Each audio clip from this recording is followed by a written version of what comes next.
Freedom lovers across the world are mourning the death of Margaret Thatcher.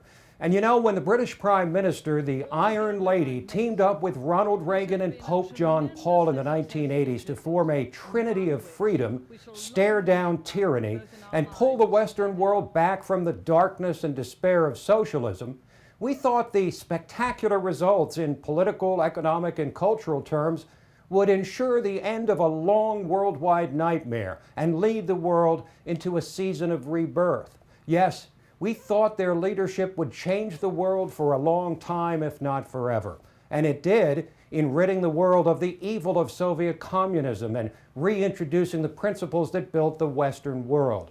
But in the end, it turned out to be just an all too brief interlude which allowed the left to regroup and repackage its disastrous worldview, to rear its ugly head again.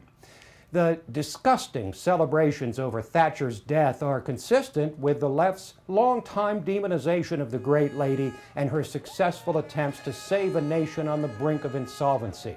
And it demonstrates how utterly shameless the left is in tearing down those who succeed in exposing their lies. Nevertheless, here we are again, fighting afresh against the foe we thought Lady Thatcher, Reagan, and John Paul II had vanquished. This all harkens back to the wisdom in the words of Thatcher's soulmate, Ronald Reagan. Freedom is never more than one generation away from extinction. We are now one generation removed from the heady days of Reagan, Thatcher, and John Paul, saving the Western world from itself and crushing the Soviet Empire without firing a shot. And while the freedom gained through their leadership is not extinct, it is certainly an endangered species. The challenges faced by the Iron Lady were strikingly similar to those of today, but she had an iron will. Who can forget her exhortation to Reagan's successor, George H.W. Bush? George, this is no time to go wobbly.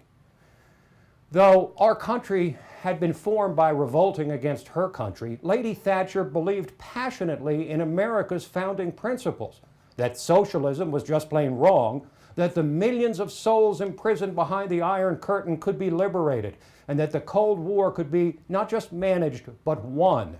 And won it was. Like Reagan, what made Thatcher extraordinary was the high standards of leadership and accomplishment she set for herself and achieved. Like Reagan, she never sought to reason or compromise with the evil empire, but to actually defeat it, to relegate it to the ash heap of history. And they did so, in spite of worldwide vilification by leftists and great skepticism among even most conservatives reconciled to the permanence of the Soviet Empire. Like Reagan, she was willing to endure the slings and arrows of hatred from unionists and other entrenched leftist individuals and groups. Like Reagan, she was all in, resolute, and unafraid, while carrying the mantle of greatness with great dignity and aplomb. Like Reagan, the convictions of the Iron Lady and her word were ironclad. You could take them to the bank. And all of this is what made her, like Reagan, the genuine article, a true leader, a great leader, the kind of leader we have not had in the generation since she and Reagan relinquished power.